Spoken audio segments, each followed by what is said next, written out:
Hello दोस्तों, आपका अपना यूट्यूब अवनीश यादव गुरु मंत्र न्यू स्टडी चैनल पर दोस्तों स्वागत है। आज के वीडियो में हम हिंदी का प्रैक्टिस सेट नंबर 3 को हल करेंगे, जिसमें दोस्तों ये Hindi SSC constable, GD, BSF, NIA, CISF, ITBP, SSB, CRPF, Assam rifles भर्ती पुरुष महिला 25 साल और पेपर कराएंगे दोस्तों। और मैंने इतनी सब बताया, SSC constable, GD, BSF, NI, ये सभी पेपर में यही हिंदी आपका सेम होगा दोस्तों। तो हम बढ़ते हैं पहले प्रश्न पर। दिए गए वाक्य का वह भाग ज्ञात करें जिसमें कोई त्रुटि है। मंदिर जाने से पूर्व भक्त मानव एक फूल की माला बाजार से लाया। दोस्तों यहाँ पर मानव फूलों की एक माला बाजार से लाया। तो दोस्तों ये आपका यहाँ पे सही दिखा रहा है, तो ये एक फूल की माला, ये आपका डी वाला ऑप्शन सही होगा। अब चलते हैं अगले प्रश्न पर। दिए गए वाक्य में रेखांकित खंड को प्रतिस्थापित करने के लिए उपयुक्त विकल्प का चयन करें। भगवान कृष्ण भूत, वर्तमान और भविष्य को देखने वाले थे। पारदर्शी, त्रिकालदर्शी, सूक्ष्मदर्शी, दूरदर्शी। हाँ दोस्तों, ये 4 ऑप्शन मैंने आपको बता दिया है, इसमें से कौन सा आंसर सही होगा दोस्तों। भगवान कृष्ण भूत, वर्तमान और भविष्य को देखने वाले थे, त्रिकालदर्शी। दोस्तों ये बी वाला ऑप्शन आपका सही होगा। त्रिकालदर्शी, भगवान कृष्ण भूत, वर्तमान और भविष्य को देखने वाले थे, त्रिकालदर्शी। हाँ तो दोस्तों उसमें त्रिकालदर्शी आपका ऑप्शन सही होगा। दिए गए वाक्य में रेखांकित खंड को प्रतिस्थापित करने के लिए उपयुक्त विकल्प का चयन करें। कुणाल अपने धन का भरपूर दुरुपयोग करता है। तो दोस्तों इसमें क्या दिया है कि दिए गए वाक्य में रेखांकित खंड को प्रतिस्थापित करने के लिए उपयुक्त विकल्प का चयन कर कुणाल अपने धन को भरपूर दुरुपयोग करता है। तो दुरुपयोग का दोस्तों होता है अपव्यय, मितव्यय, व्यय, संचय। दोस्तों इसमें से कौन सा ऑप्शन सही होगा? ए, अपव्यय। अब देखते हैं अगले प्रश्न को।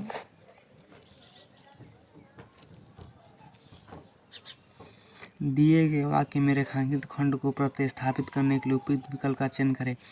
सड़क पर पड़ी लावारिस जिस पर संदेह हो वस्तु को छूना नहीं चाहिए। दोस्तों अशक्त, मुमुक्ष, संदिग्ध, श्लिष्ट। आखिर में ये संदिग्ध आपका सही होगा। संदिग्ध का अर्थ होता है कि हाँ तो दोस्तों इसमें आपका संदिग्ध का अर्थ होगा जिस पर संदिग्ध हो उसे हम संदिग्ध कहते हैं। तो दोस्तों ये वाला ऑप्शन आपका सही होगा। अब चलते हैं अगले प्रश्न को।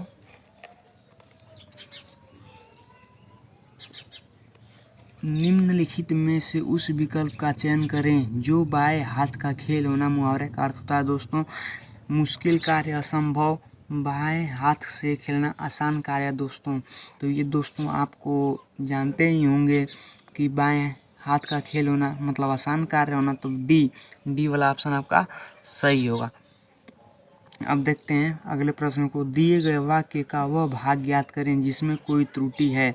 जो व्यक्ति अधिक परिश्रम नहीं करता वे परीक्षा में सफलता प्राप्त नहीं करता। जो व्यक्ति अधिक परिश्रम नहीं करता वे परीक्षा में सफलता प्राप्त नहीं करता। दोस्तों हमको यहाँ पर देखना है कि कहाँ पर त्रुटि है। हाँ तो दोस्तों हमने ये बताया कि दिए गए वाक्य का वह भाग ज्ञात कर जिसमें कोई त्रुटि है। तो जो व्यक्ति अधिक परिश्रम नहीं करता वे परीक्षा में सफल प्राप्त नहीं करता। दोस्तों ये वे नहीं होगा, यहाँ पर वह परीक्षा में सफलता प्राप्त नहीं करता। दोस्तों तो ये वे परीक्षा में नहीं, वह परीक्षा में। तो आपका ये वाला बी वाला ऑप्शन आपका सही होगा। अब चलते हैं अगले प्रश्न को दोस्तों। प्रश्न 82 से 86 निम्नलिखित गद्यांश के रिक्त स्थानों की पूर्ति गद्यांश के नीचे दिए गए प्रश्नों के अनुसार कीजिए। महादेवी ने इसी समाज में मजबूती से पांव रोपकर अपने हाँ तो दोस्तों ये 82 से 86 निम्नलिखित गद्यांश के रिक्त स्थानों की पूर्ति गद्यांश के नीचे दिए गए प्रश्नों के अनुसार कीजिए। तो दोस्तों हम ये पढ़ के आपको दिखा दे रहा हूँ और इसमें आपको विकल्प मैं बताऊँगा, जो भरना है वो भर लीजिएगा। महादेवी ने इसी समाज में मजबूती से पांव रोपकर अपने की खोज की थी। व्यक्तित्व की खोज ही नहीं, उसकी की खोज भी कदाचित। हाँ इसी कारण उनकी भावुकता में भी एक तीसरे का है दोस्तों, तरलता में भी आंतरिक एक प्रतिरोध है जो उनकी कविता से अधिक उनके गद्य में रोजगार होता है। कविता में तो उसके प्रेरित करने वाले विशिष्ट भाव प्रसंग का उसके लौकिक फिल्म को दोस्तों यहाँ पर खाली स्थान दिया है। फिर देखो दोस्तों, का अक्सर पता नहीं चलता। गद्य में वही कवित्व ठोस वस्तु स्थितियों से स्वयं पढ़ने वाले की जीवनानुभूति से पग पग अलौकिक परिभाषित होता चलता है। महादेवी का गद्य अंतर्जगत और बहिर्जगत का एक अत्यंत रोचक और संवाद घटित कराने वाले गद्य है। दोस्तों आपको मैं इसमें दिखा दे रहा हूँ कि पहला में कौन सा भराएगा। दोस्तों गद्यांश में रेखा संकेतित रिक्त स्थान वन के लिए उपयुक्त शब्द होगा। दोस्तों मैंने आपको यहाँ पर पहले वाले शब्द को दिखा दिया था, जिसमें आपका इसमें बी दोस्तों, इसमें उसमें आप जाके बी वाले को भर देना। अब फिर दोस्तों देखते हैं अगले प्रश्न को। गद्यांश में संकेतित रिक्त स्थान दूसरे के लिए उपयुक्त शब्द होगा दोस्तों सार्थकता, तो आप उसमें सार्थकता भर दीजिएगा। दोस्तों गद्यांश में संकेतिक रिक्त स्थान तीसरे के लिए उपयुक्त शब्द होगा। हाँ तो दोस्तों गद्यांश में संकेतिक रिक्त स्थान तीसरे के लिए उपयुक्त शब्द होगा कठोरता, निष्ठुरता, दृढ़ता। दोस्तों इसमें दृढ़ता होगा। गद्यांश में संकेतिक रिक्त स्थान चौथे के लिए उपयुक्त शब्द होगा दोस्तों आधार, जिंकार, आधार, औजार, अभाकार। तो दोस्तों ये आधार वाला ऑप्शन आपका सही होगा। हाँ तो दोस्तों इसमें आपका आधार भराएगा। गद्यांश में संकेतित रिक्त स्थान पश्चिमी के लिए उपयुक्त शब्द होगा मार्मिक। तो दोस्तों मार्मिक आपको मैं दिखा दे रहा हूँ कहाँ पर मार्मिक भराएगा, ये देखते हैं दोस्तों। का अक्सर पता नहीं चलता। गद्य में वही कवित्व ठोस वस्तु स्थितियों से स्वयं पढ़ने वाले की जीवनानुभूति से पग पग परिभाषित होता चलता है। महादेवी का गद्य अंतर्जगत और बहिर्जगत का एक अत्यंत रोचक और यहाँ पर मार्मिक संवाद गठित कराने वाले गद्य। इसी तो दोस्तों आप भर देना, यहाँ पर मार्मिक होगा। और मैं आपको बता दिया था कि यहाँ पर आधार होगा और यहाँ पर दृढ़ता होगा, और पीछे वाले दूसरे में दोस्तों आप भर देना। हाँ सही वर्तनी शब्द वाले शब्द का चयन करें। दोस्तों ये आपका दिया है ननिहाल है। दोस्तों ये आपका नानीहाल, ये ननी आल और ये ननिहाल। तो दोस्तों इसमें आपका सही वर्तनी कौन सा होगा? ऑप्शन दोस्तों ये ए वाला ऑप्शन आपका सही होगा, ननिहाल। अब देखते हैं अगले प्रश्न को। हाँ दोस्तों चलते हैं अगले प्रश्न पर। दिए गए वाक्य का वह भाग याद कर जिसमें कोई त्रुटि। मोहन का आम का बगीचा बड़ी ही सुंदर। दोस्तों आम का बगीचा बी मोहन का बड़ी ही सुंदर है। दोस्तों यहाँ पर सी बड़ी ही दोस्तों है हुआ, यहाँ पर बड़ी ही आपका ऑप्शन सही होगा, इसलिए कि मोहन का आम का बगीचा बड़ा ही यहाँ पर होना चाहिए, तो इसलिए बड़ी ही आपका सही होगा। अब देखते हैं अगले प्रश्न को। दिए गए वाक्यांश के लिए एक शब्द दीजिए। काम से जी चुराने वाले को दोस्तों हम क्या कहते हैं? कर्मठ, मेहनती, कामचोर, निर्लज। जो काम से जी चुराने वाला तो दोस्तों हम कहते हैं कामचोर है। ये सी वाला ऑप्शन आपका सही होगा। अब बढ़ते हैं अगले प्रश्न को। सही वर्तनी वाले शब्द का चयन करें। अतिथि गृह, अतिथि गृह, अतिथि गृह, अतिथि गृह। दोस्तों इसमें आपका सही वर्तनी ये करना है कि इसमें कौन सा ऑप्शन सही है। तो दोस्तों इसमें अतिथि गृह इस तरह से लिखा जाता है, तो सी वाला ऑप्शन आपका सही होगा। दिए गए शब्द का विलोम चुनें। शोक का दोस्तों विलोम शब्द क्या होगा? हर्ष, दुर्भाग्य, सौभाग्य, दुख। तो शोक का विलोम शब्द होता है हर्ष। हाँ तो दोस्तों चलते हैं अगले प्रश्न को हम। दिए गए शब्द का विलोम। शोक का दोस्तों हर्ष, दुर्भाग्य, सौभाग्य, दुख। तो इसमें शोक का विलोम शब्द होता है हर्ष। ए वाला ऑप्शन आपका सही होगा। दिए गए शब्द के परिवाची शब्द का चयन करें। क्षति का दोस्तों परिवाची क्या होता है? क्षमता, हार, हानि, श्रुति। दोस्तों सी वाला ऑप्शन आपका सही होगा। क्षति का परिवाची शब्द होता है हानि।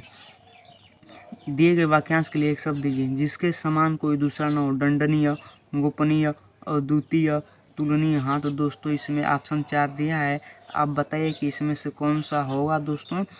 दंडनीय, गोपनीय, अद्वितीय, तुलनीय। हाँ तो दोस्तों इसमें आपका ऑप्शन सही होगा कि अद्वितीय। जिसके समान कोई दूसरा न हो उसके हम कहते हैं दोस्तों अद्वितीय। अगले प्रश्न को चलते हैं। रिक्त स्थान को भरने के लिए एक शब्द दीजिए। तुमने मेहनत नहीं की इसलिए मेहमान हुए? नहीं दोस्तों। पागल हुए? नहीं। सफल हुए? तुमने मेहनत नहीं की इसलिए सफल हुए? नहीं दोस्तों। तुमने मेहनत नहीं की इसलिए असफल हुए? दोस्तों यहाँ पर डी वाला ऑप्शन आपका सही होगा। आप चलते हैं अगले प्रश्न को। हाँ तो दोस्तों चलते हैं अगले प्रश्न को। दिए गए शब्द का परिभाषित शब्द का चयन करें। आभूषण। आभूषण का परिभाषित दोस्तों क्या होता है? सलील, अलंकार, वसुंधरा, समास। हाँ दोस्तों बी वाला ऑप्शन आपका सही होगा। आभूषण शब्द का परिभाषित शब्द होता है अलंकार। अब चलते हैं अगले प्रश्न को। रिक्त स्थान को भरने के लिए उपयुक्त शब्द का चयन करें। कृपया कूड़ेदान से प्रयोग करें।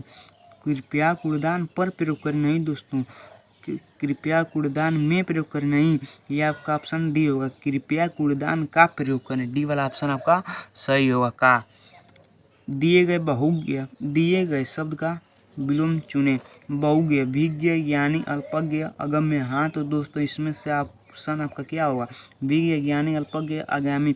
बहुज्ञ का विलोम शब्द होता है अल्पज्ञ। अब चलते हैं अगले प्रश्न को दोस्तों। निम्नलिखित में से उस विकल्प का चयन करें जो बाल बाल बचना मुहावरे का अर्थ व्यक्त करता है। बालों को बचाना, संकट में कठिनाई से बचना, कठिनाई होना।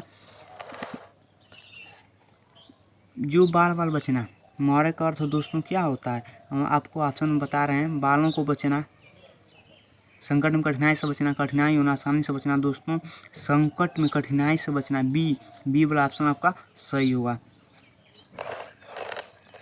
अब चलते हैं दोस्तों अगले प्रश्न पर। रिक्त स्थान को भरने के लिए उपयुक्त शब्द का चयन करो। वसंत ऋतुओं का भाई है, नाना है, राजा है, मामा है। दोस्तों इसमें आपका ऑप्शन बहुत शानदार दिया है। भाई, नाना, राजा, मामा। वसंत ऋतुओं का दोस्तों सही ऑप्शन होगा राजा है। वसंत ऋतुओं का राजा है दोस्तों। सी वाला ऑप्शन आपका सही होगा। आप चलते हैं लास्ट प्रश्न को दोस्तों। रिक्त स्थान को भरने के लिए उपयुक्त शब्द का चयन करें। मेरे जीवन का लक्ष्य बहुत मलिन है, खराब है दोस्तों, चौड़ा है, ऊंचा है। हाँ डी वाला ऑप्शन आपका सही होगा। मेरे जीवन का लक्ष्य बहुत ऊंचा है। धन्यवाद। वीडियो को सब्सक्राइब शेयर कमेंट जरूर करें और अगले वीडियो को इंतज़ार में करें। मैं जल्द ही लास्ट वीडियो को लेके आऊँगा दोस्तों।